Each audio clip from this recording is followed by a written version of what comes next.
Hello and welcome to Mad About Sports for this live analysis of India versus Australia. As you all know, this is a big game of the tournament. Everybody, when they saw the Super 8 fixtures, were all looking forward for this particular game between India and Australia. And here we are to talk about this game in depth. But before we get into today's video, do not forget to check out our course with Mad About Sports on cricket analytics if you are a cricket analytics buff. Just like Jaren is, you can check out our course and you can make a career out of it. As you all know, uh, it is a it is a lucrative career and you can make a lot of money, and this is a career with a lot of options as well. So do check it out. The link is there in the description, and we'll get straight into today's video that is about the preview of this game. Jaren, a big game today which we have on offer between India and Australia, for them, it's must win. I mean, we did not see this coming at any point, did we? And now if India defeats them, they're out.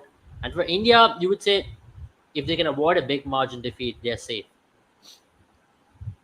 Yeah, absolutely. I think they've got a very good net run rate, but you don't want to leave it to the gods of fate here, right? You just want to finish the job, and then obviously, maybe I don't know if I know a lot of people are saying that retribution will be complete, but it's not the same stakes here. But it's definitely going to be a fun way to end Australia's tournament if things do go in the favor of Afghanistan in the coming match against Bangladesh. So that obviously means there is some stakes here.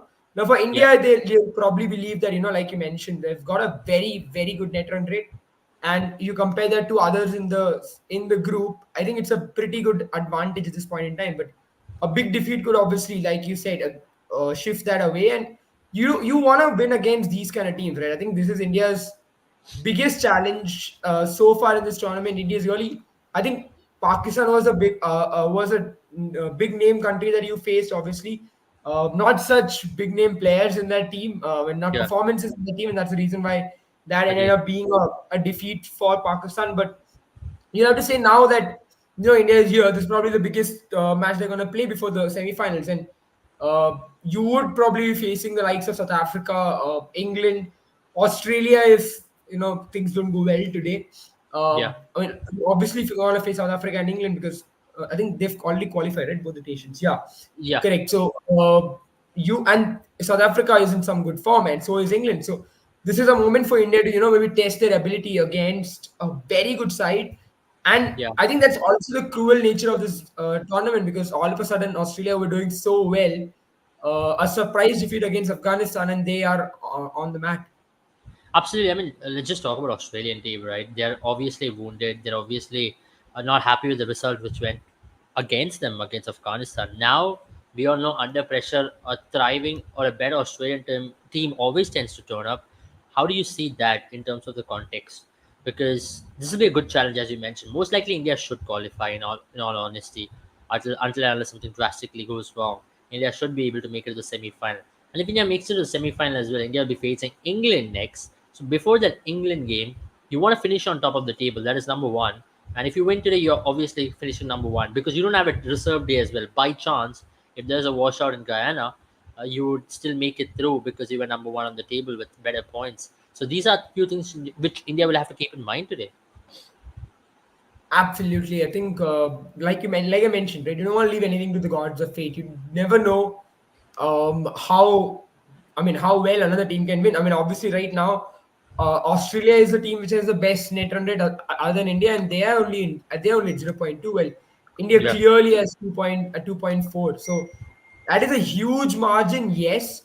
But they have to also consider, as fans, that net run rate is it changes very quickly, and especially when you only have 3 games. Right? It's not like the IPL where teams have played 14, 13 games and the yeah, net run rate doesn't shift as much. But it's only 2 games. It's just India's third game, and obviously there are only 3 games in the Super 8. So yeah, net run rate will flip a lot more easily in this early stage, yeah. with just less amount of matches. So that's something important. So maybe, if for people who are thinking out there, maybe those who don't know, that they believe that the net run is so high that India will easily qualify. Not that easily. Absolutely. This is still going to be very flippant, and that's Yeah. where India's going to just want to finish the job. And I think Ideally it's speaking, would not you an want to easy see match. Australia out or would you want to see Afghanistan in? Tough question. You asked me as an Indian fan, Abel. 19th November. is a day that none of us want to remember.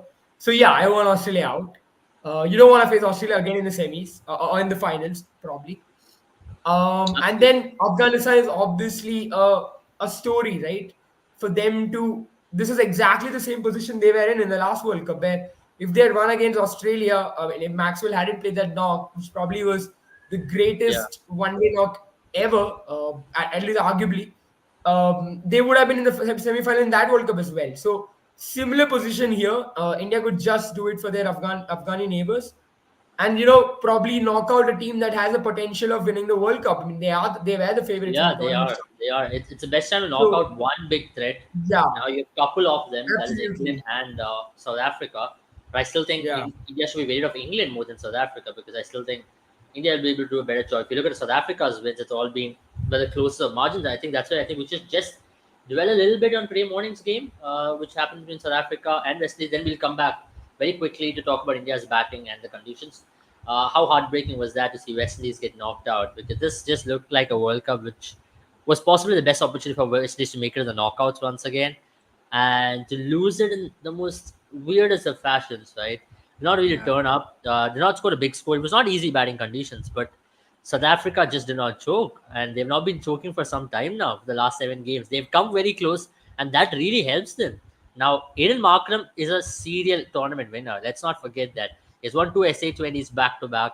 He has won them under 19 World Cup, and finally, you're seeing the composure that he's able to keep with the team and the atmosphere around him. Yeah, I mean, West Indies really would have felt like, they were doing well, right? And it's not probably the best West Indies team that's gone to a tournament in the history of this tournament. Obviously, you'd Yeah, have to say that West Indies just haven't really been themselves in a while, but this is still a very good unit. And what is going to hurt West Indies a lot is that their batting, which was their pride before this tournament began, is the reason why they haven't gone through. The batting has really not come through, right? And you have to say that these are the lads who have played the cricket. They've played their cricket mostly in West Indies, and I know a lot of these lads returned from the franchisee arena and joined the West Indies team, but yeah, they've all played CPL. They've all had good tournaments in CPL, but yes, a lot of them did not convert it into big performances in this tournament. And I know batting conditions have not been easy, but I think it's not been easy for the other teams for sure, because it's yeah, understandable. There's not been a lot of cricket in West Indies. Even if there is cricket in West Indies that happens, it's always a B team that comes, and never yeah, the the main playing 11, which is a sad state of affairs in West Indies cricket. But that's how things have been. A lot of these players haven't played in West Indies in a while now. But absolutely. West Indian batters, for them to absolutely throw the game away, was just horrific to watch, right? Yeah. Shea Hope, I think Nicholas Purin's not had a great Super 8 stage of the game. I think probably the only two guys probably you felt Russell and Roston Chase are the ones who kept him in the game. Kyle Myers just felt he Russell could have getting done run better. out was just the worst possible ending for them. Absolutely. There was no need for that run out as well. Like it's not as if he was batting with the tail end. He was batting with a proper batter. It just was not needed. And I think Russell Yeah. was already hard on himself there, but just it's gonna hurt them a lot. Best in his cricket for Yeah, sure. and also to add some tactical blunders as well. When Andre Klassen came to bat, bowling in Guntakesh Moti for that over, that 20-run over was the difference between Absolutely. winning and losing here. Maybe Obed Mekar, who had Yeah. extra bit of overs, could have been bowled out. But yeah, these small margins make a big difference, and you can see it. There was a huge crowd turnout. One of the best part about this World Cup for West Indies games where Absolutely. the stadiums were packed to see the home team play. That's something which we have not seen a lot when West Indies have played in recent past. But this was So just I so think even in terms effective. of ticket sales, I think this has been the best World Cup that's been played in the West Indies, right? We've had the 2007 50 over World Cup, which was not really viewed because of some of the ticket pricing issues that had been caused. Then 2010 T20 World And Cup, if India I'm not wrong, Pakistan was getting also, knocked out very early in the yeah, tournament. India Pakistan getting knocked out very early as well. And then you had the issue. I think 2010 West Indies World Cup as well, which wasn't that great as well in terms of ticketing sales. So Yeah. especially for the host team, it must have felt really great. And then there was a lot of West Indies supporters there, and for them to not being able to win against that fan base, and I think what's going to hurt them like you mentioned, even the tactical errors, right? I think for me, I just believe, if they had gotten that 20 runs, or maybe if they'd gotten that, if they put that pressure on South Africa after those early wickets of De Kock and Reza Hendricks, right?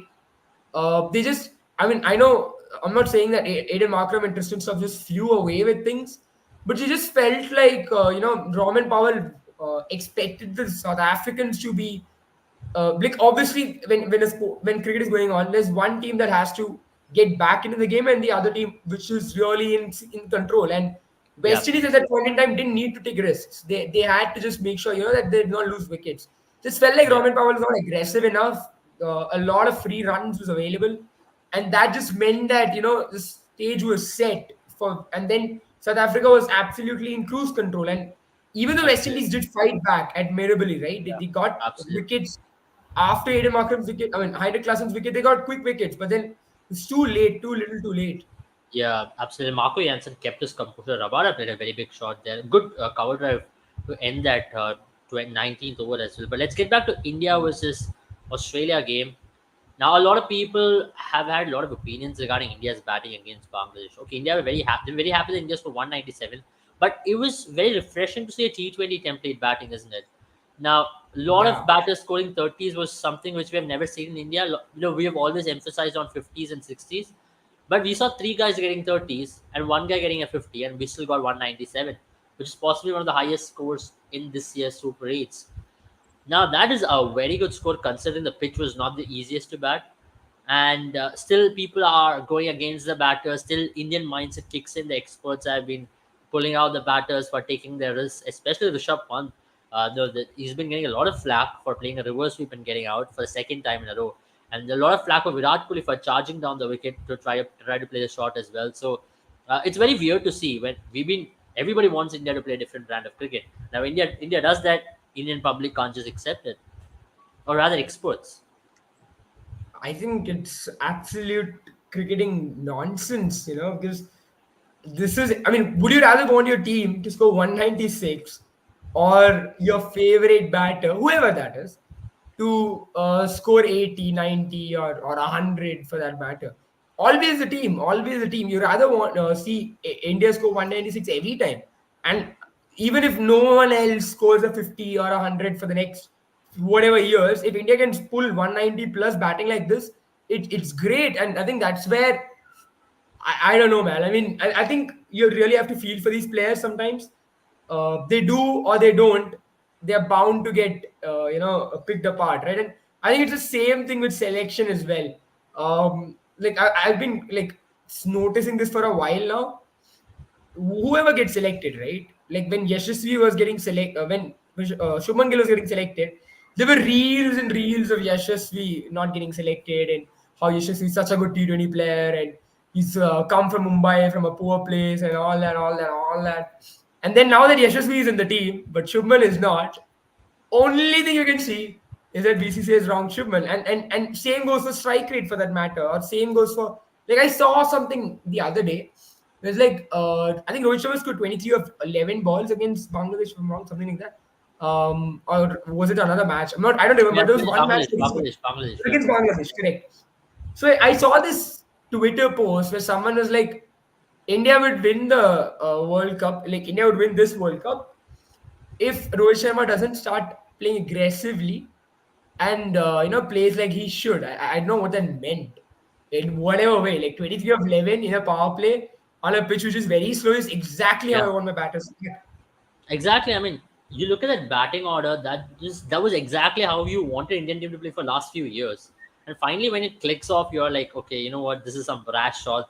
And you would rather want Rishabh Pant to get out playing a reverse sweep than playing a front foot defense. That's the whole Yeah, point. So there is no denying that fact. But let's talk about it, right? How do you see India yeah. approaching the World Cup now? Rest of the games. Do you expect them to continue playing the same way? Because Rohit Sharma has made it very clear we're not here for the milestones, and we care about small contributions, which is going to help. And Hardik Pandya's form there has been massive here.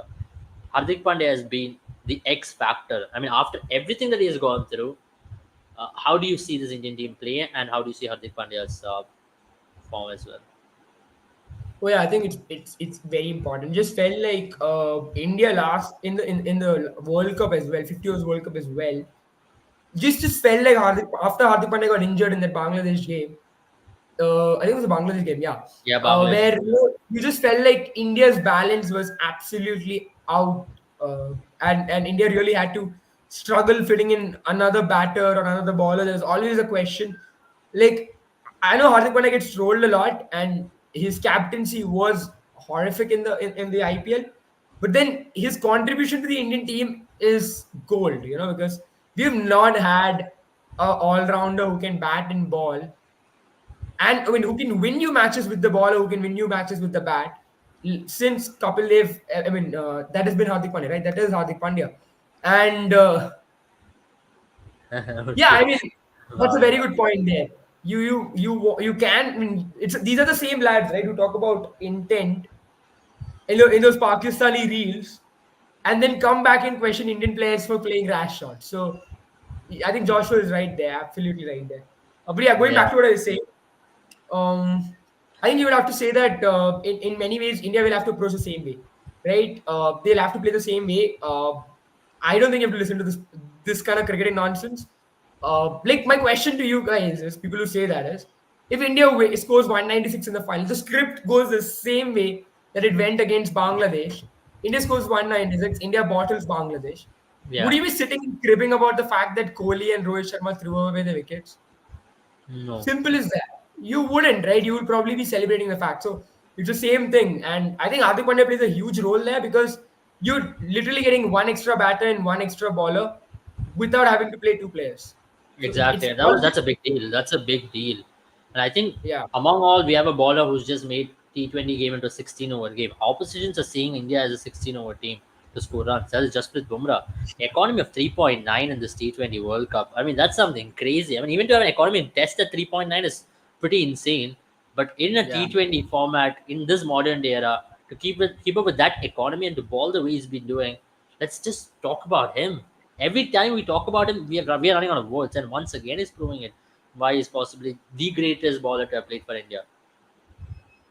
Yeah, I mean, absolutely. He's just hit some. I think some huge high level of form. I think even it's possible that ICC's been giving him red balls instead of white balls to ball in these tournaments. I think he just seems to be bowling at that kind of a. He's bowling at a economy rate of a test match. He's bowling at an economy rate of. I mean, a strike rate of test cricket probably. On a day that it's swinging.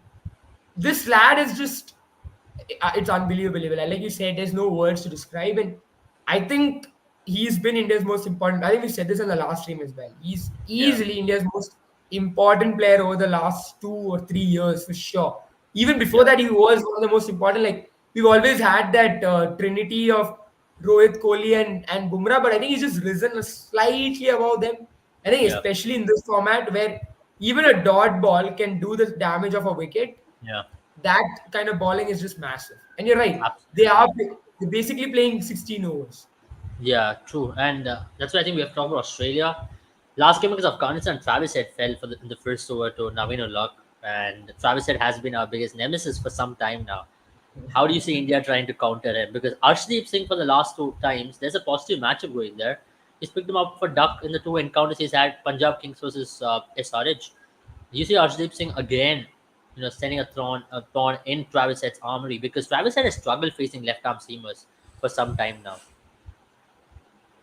Absolutely, and it just felt like Afghanistan knew it before the game itself, right? And the reason I say that is because when you would have seen Nabilullah coming in to ball, you would have felt like, hang on a minute, what's happening here? When you've got Yeah, Fazlullah yeah. Farooqi, who's the That highest was wicket pretty taker in the surprising because he has a bad matchup against left arm seamers. I expected Fazlullah Farooqi to start. Yeah, absolutely. But I just feel like there was something that they knew about that Naveen ul Haq can do that Fazal Farooqi can't. Yeah, And it just felt like probably without having whatever data went into that process or whatever thought process went into it. Because I think the idea was probably suggested by Nabi because the only thing you yeah, saw on the camera was that Naveen ul Haq gets the ball, gets the wicket of Travis Head, and instead of running to Rashid Khan, he goes pointing at Nabi and they celebrate together. So Yeah, Just believe and that. there was a very interesting tweet from Nicholas Purin as well, who says, "You told you could do it, and you've done it," and maybe indicating towards that SRH LSD game where he wanted the first over and he was not given by Rahul, and the game was over in 9 overs. Yeah, possibly. I think. Do we have any player who plays in the IPL for LSG and plays for India now? Plays Can't for think of one. India, none. Yeah, none, right? So I think we have no ways. Like if anyone can find the WhatsApp number of Naveen Ul Haq, or maybe if Hardik Pandya can say sorry to Nabi and just say, tell us the trick. How did you get Travis Head? Maybe that's the only way because this guy. Maybe it's also possible that 2023 ghosts are done and now Travis Head can't trouble India anymore. But I think we need to get some Afghani players number ASAP, and I think Hardik Pandya has to send sorry messages to at least two Afghanis, one being Yeah, Nabi and one being Rashid Khan. even if that doesn't happen, India will have to set up a matchup against Travis Head. Don't let him Yeah. get away. I think Australia is dependent on Warner and Travis Head starts, aren't they? Because if you look at the middle order, Marcus Stoinis has come good. Maxwell, yes, he did come good in the last game. But other than that, it's not been a cluster of performance in unison by them. They've had two openers giving them the starts. Then you've had Marcus Stoinis coming and chipping in. That's how Australia have played most of their games thus far in the tournament. Yeah, absolutely. I mean, their bowling has looked really solid, but for some reason, you just feel like their batting has been a little bit more, put together. Like it's been these kind of performances can win in the tournament as well, where a lot of your team doesn't do well, and start hitting peak form at the right time. Like we saw Australia do that last Yeah, World Cup itself, where they started really. They had a lot of jitters to start off early. Their batting looked horrible, and then they just recovered somehow.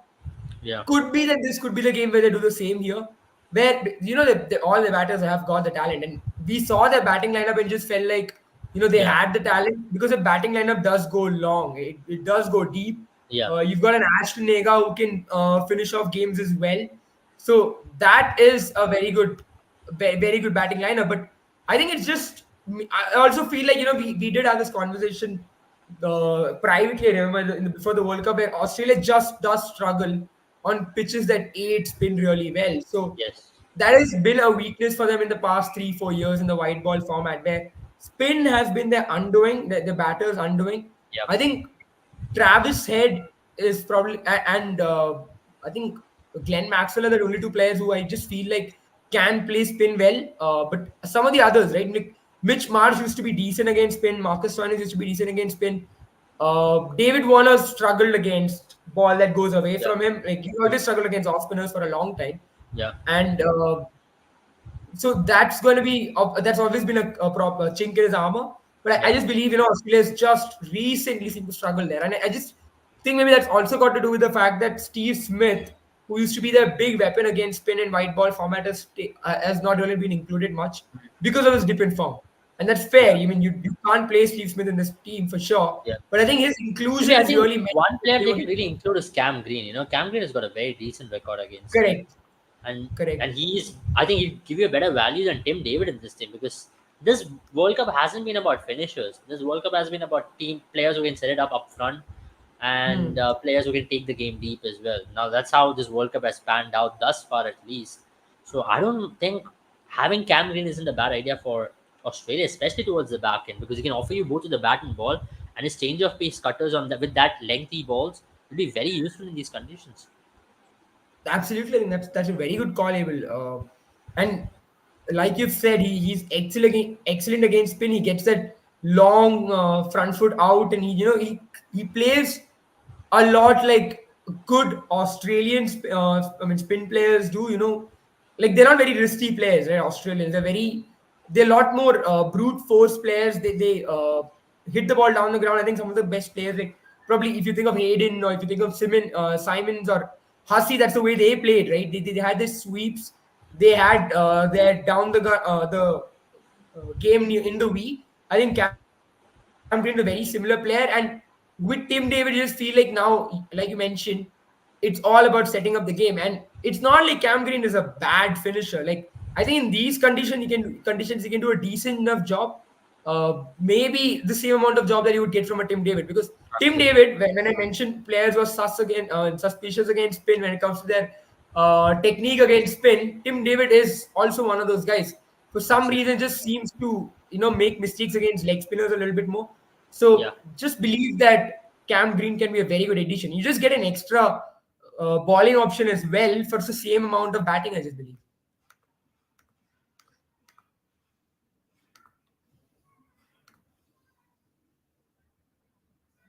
Abel, I think you're on mute. Yeah. No, I don't know if the problem is on my end because I'm not able to hear you.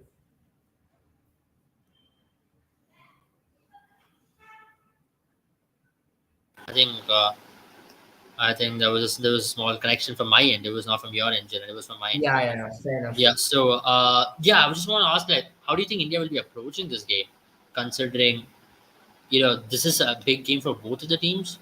At the same time, would you want to change your approach any bit, or would you want to just keep going hard at them?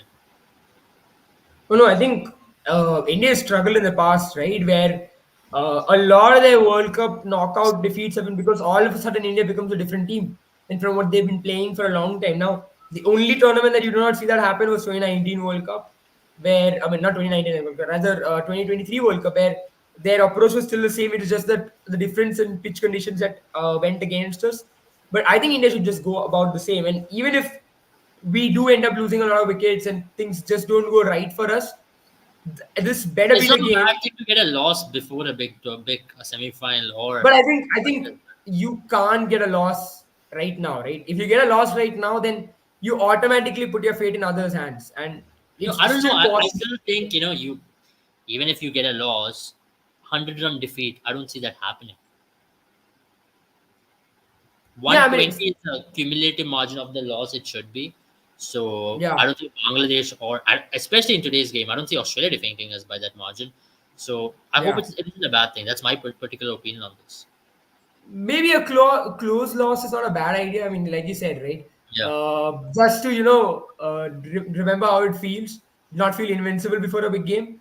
yeah, But then I think I also believe that it's better to let the momentum go by, and yeah, maybe a close win is better than a loss, right? yeah. I agree. I The kind agree. of win where you have to pull through, Yeah, pull every bit of you through because you've got a yeah. huge But you amount want of to be time before the tested today. In all honesty, you want to be tested before. In absolutely, all honesty, you don't want absolutely. a one-sided game at all.